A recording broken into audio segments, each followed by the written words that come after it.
Good day and welcome to this presentation on leases. This will be part A, and in this presentation we will be looking at what is a lease as well as the lease transaction from the lessee's perspective when it comes to initial recognition and subsequent recognition of the lease in terms of the lessee. So let's start at the beginning. What is a lease? The definition of a lease states that it is a contract that conveys the right to control the use of an identified asset. Now, when we refer to controlling the use of an identified asset, it occurs when the entity who is leasing the asset has the right to obtain substantially all economic benefits, and they have the right to decide how the asset will be used. The contract also needs to be for a period of time.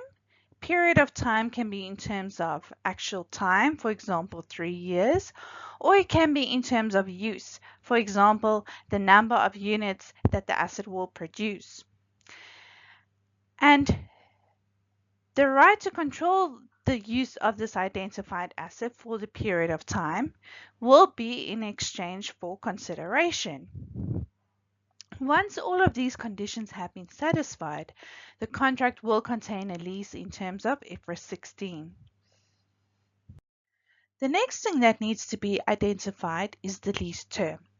The lease term will be the non-cancelable period of the lease, plus the period for which the lessee has the option to extend the lease.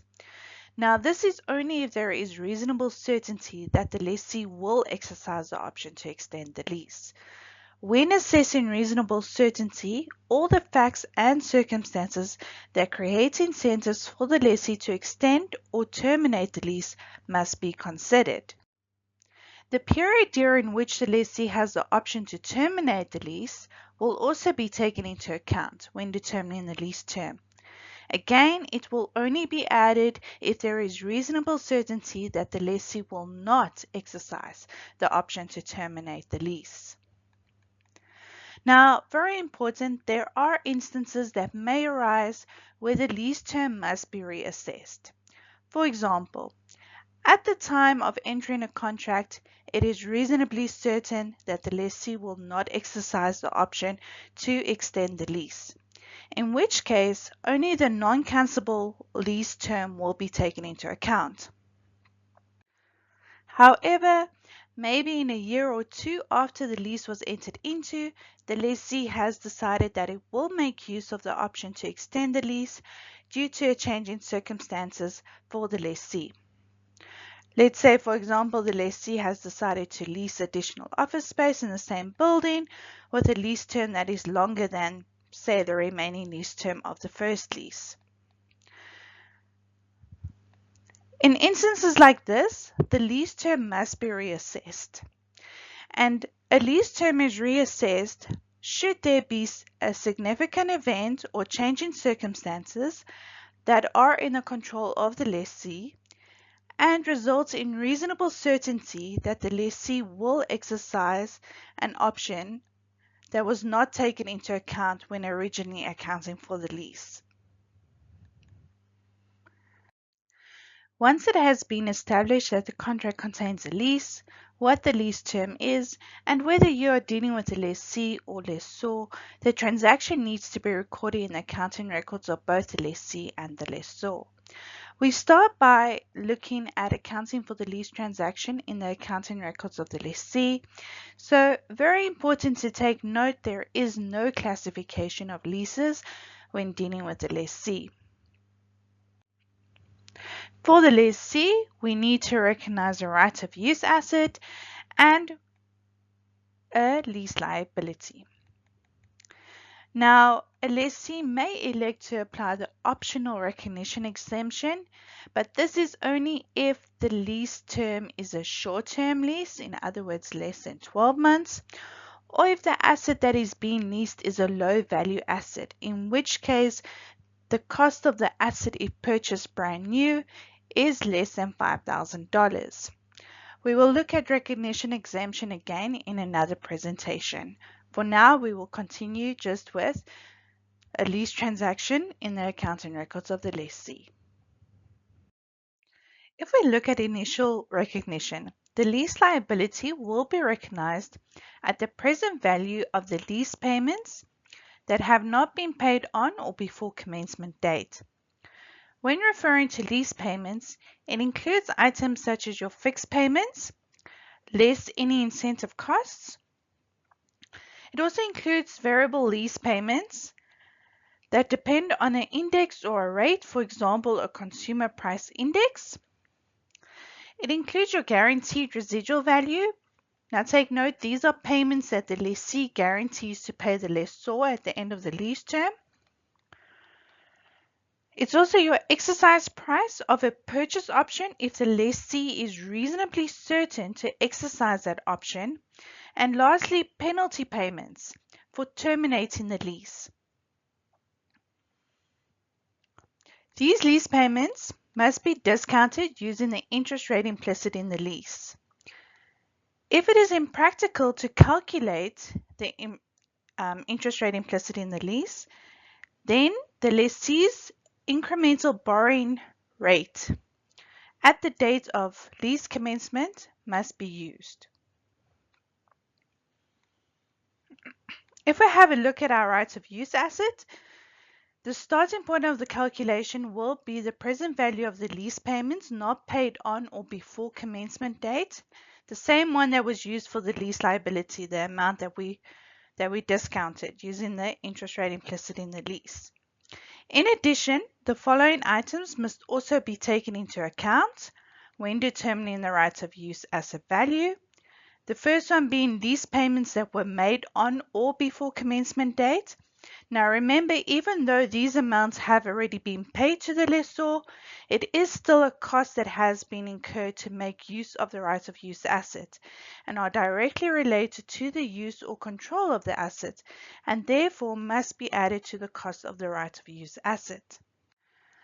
Next, we have our initial direct costs that are incurred by the lessee. Again, these costs would have not been incurred by the lessee if the asset had not been leased. And lastly is the estimate of dismantling costs. This is for a specific type of asset that would need to be dismantled at the end of the lease term that only the lessee was able to use as it was. So as mentioned previously, when calculating the lease liability, the lease payments must be discounted using the interest rate implicit in the lease. When calculating the interest rate implicit in the lease, it is important to note that it will be from the lessor's perspective. So even though you are accounting for the lease in terms of the lessee, when it comes to the interest rate implicit in the lease, you need to look at everything that affects the lessor. The interest rate implicit in the lease is the rate at which the present value of the lease payments plus the unguaranteed residual value will be equal to the fair value of the leased asset plus the initial direct cost of the lessor. An unguaranteed residual value is an estimate of what the lessor expects to receive for the asset after the lease term. The amount has not been guaranteed by the lessee at all. This amount is, however, taken into account when calculating interest rate implicit in the lease, as the rate is from the lessor's perspective and the lessor expects to receive this amount at the end of the lease term. Also take note that the initial direct costs are initial direct costs incurred by the lessor, as the initial direct costs are costs directly related to the lease from the lessor's perspective. So let's have a look at an example. On 1 July 2018, CATS Limited entered into a lease agreement with Wheats Limited to lease a motor vehicle. The lease agreement is a lease in terms of IFRS 16 leases, and the terms of the lease agreement were as follows. The fair value of the motor vehicle on 1 July 2018 was 300,000 Rand. The lease term was 3 years, and there were biannual payments in arrears starting on 31 December 2018 of 50,000 Rand. The estimated unguaranteed residual payable at the end of the lease is 80,000 Rand. Ownership will not pass to Cats Limited at the end of the lease term, and Wheats Limited incurred legal fees of R5,000 to enter into the lease agreement. Required, prepare the journal entries to account for the lease on 1 July 2018 in the accounting records of Cats Limited. We know that the lease is a lease in terms of IFRS 16 leases, as this was given. Therefore, IFRS 16 leases will apply. Cats Limited will be leasing the motor vehicle, and therefore Cats Limited is the lessee. The recognition exemption will not apply, as it is not a short-term lease, nor is it a low-value asset. But even if it was, there is no indication in the question that Cats Limited elects a recognition exemption for short-term or low-value assets. Therefore, you need to look whether or not the entity actually elects to make use of that recognition exemption or not. Therefore, we know that we need to recognize the lease liability. The lease liability will be the present value of the lease payments, discounted using the interest rate implicit in the lease. We also need to recognize a right of use asset, and the starting point being the present value of the lease liability, to which we're going to add initial direct costs of the lessee, any lease payments paid on or at commencement date, as well as taking into an estimate of dismantling costs. The first thing we need to do is calculate the interest rate implicit in the lease. To do this, you need a financial calculator, and you will need to input the following amounts. First of all, we have n equal to 6. Now remember that n represents the total number of payments. So the lease term is 3 years and there are 2 payments per year. So the total number of payments are 6. Depending on the type of calculator you use, you will need to set your calculator on the number of payments per year, which in this case is 2. If you do not know how to do this, please have a look at your calculator manual, as this will affect the interest rate that you calculate. Next, the payment is 50,000 Rand. The PV is the fair value of the asset plus initial direct cost of the lessor. Therefore, 305,000 Rand. Our future value is 80,000 Rand. Remember, there was an unguaranteed residual value in this question, and we are looking at this from the lessor's perspective, so that 80,000 Rand unguaranteed residual does affect your lessor. When you compute I, you get an interest rate of 11.502%. Now that we have the interest rate implicit in the lease, we can calculate the present value of the lease liability. Our N is still 6, payment is 50,000, our interest is 11.502%, the amount that we've just calculated. Our future value is 0. It's 0 because it was an unguaranteed residual, meaning nobody has guaranteed this amount. The only time there will be an amount at the future value is if the lessee guarantees to pay the residual value. If we compute our PV, we get an amount of 247,802. The right of use asset is calculated by using the PV of the lease liability, which is 247,802. Next, we add items such as initial direct costs incurred by the lessee, estimate of dismantling costs, lease payments made on or before commencement date, but in this example, they are all 0. Therefore, the total value of our right of use asset is 247,802. Now we need to prepare the journals at initial recognition being 1 July 2018. So we will debit our right of use asset with 247,802, and we will credit our lease liability with 247,802. So what about our subsequent measurement of the lease? When it comes to the lease liability, The standard says we must add the interest expense and deduct the lease payments. And in instances that the lease is reassessed, the carrying amount must be remeasured to reflect the reassessments. When dealing with a lease liability, it is useful to prepare an amortization table, as it does make it easier when it comes to the disclosure as well as some of the calculations. When dealing with a right of use asset, it will be measured at cost, less any accumulated depreciation and any accumulated impairment loss. It must also be adjusted for any remeasurement of the lease liability. Remember, when you initially calculate the value of the right of use asset, the starting point is the lease liability. Therefore, if we adjust the lease liability due to a reassessment, we must do the same to the right of use asset. We will look at this again later. There are exceptions to measuring the right of use asset on the cost model, and this is if the asset meets the requirements of investment property and the investment property of the lessee is measured at fair value, or if the lessee measures that particular type of PPE that this right of use of asset falls under as on the revaluation model, then the revaluation model would need to be applied. When it comes to depreciation, it is very important to pay attention to whether or not ownership will be transferred. If ownership is transferred, the asset will be depreciated over its useful life. If there is any uncertainty or if ownership will not be transferred, then the asset will be depreciated over the shorter of the useful life and the lease term.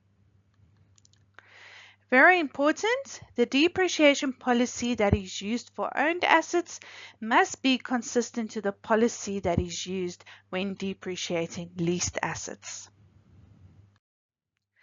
Now, using the same example as the example that we used in example 1, but adding only the following piece, the part in orange, that CATS Limited estimated that the motor vehicle has a useful life of 4 years on 1 July 2018. Now let's prepare the journal entries to account for the lease as at 31 December 2018 in the accounting records of CATS Limited. So in other words, we now want to look at our subsequent measurement. Okay, so just to recap on the lease liability and the right of use asset calculations from example 1. The lease liability was $247,802 using the interest rate implicit in the lease of 11.502%, and the right of use asset was $247,802. So if we prepare the amort table, we start with the PV of the lease liability being $247,802. Next, you prepare the rest of the amortization table. And remember that the interest is based on the lease liability multiplied by the interest rate implicit in the lease multiplied by the period. The reason we multiply by 6/12 is because the interest rate implicit in the lease is an annual rate. So in other words, it's for 12 months. We need the interest for the period 1 July 2018 to 31 December 2018. Therefore, only 6 months, and we need to therefore multiply by 6/12. The capital represents the difference between the payments and the interest, and the balance as at 31 December is calculated by using the amount of 247,802 less the capital on 31 December 2018, which is 35,749, which gives us a total closing balance on 31 December 2018 of 212,053 Rand. The amounts that we need to account for in the journals for the year ended 31 December 2018 would be the interest, the payment, as well as the capital that are all within that financial year for the year ending 31 December 2018. Very important, we also need to account for depreciation at year end. which is calculated using the cost of the right of use asset, which is 247,802. We divide by 3, the reason being this is the lease term, and as ownership is not being transferred, we need to depreciate over the shorter of the lease term and the useful life. The useful life is 4 years, whereas the lease term is 3, so we need to divide by 3. Then we need to multiply by 6/12. And remember, the lease was entered into 1 July 2018, and therefore we need to account for depreciation on this asset from 1 July 2018 to 31 December 2018, which is 6 months. The journals as at 31 December 2018 will be as follows. First, let's account for our depreciation. So how do we do that? We debit depreciation with 82,601, and then we credit our accumulated depreciation with 82,601. Next, we need to account for the lease payment at year end, and that is made up of interest and capital. So we will debit our lease liability with 35,749. We will debit our finance costs with 14,251, and lastly, we credit bank with 50,000 Rand. In Leases Part B, we will have a look at the reassessment of a lease, as well as the tax consequences of a lease from the lessee's perspective. Thank you for watching, and until next time, goodbye.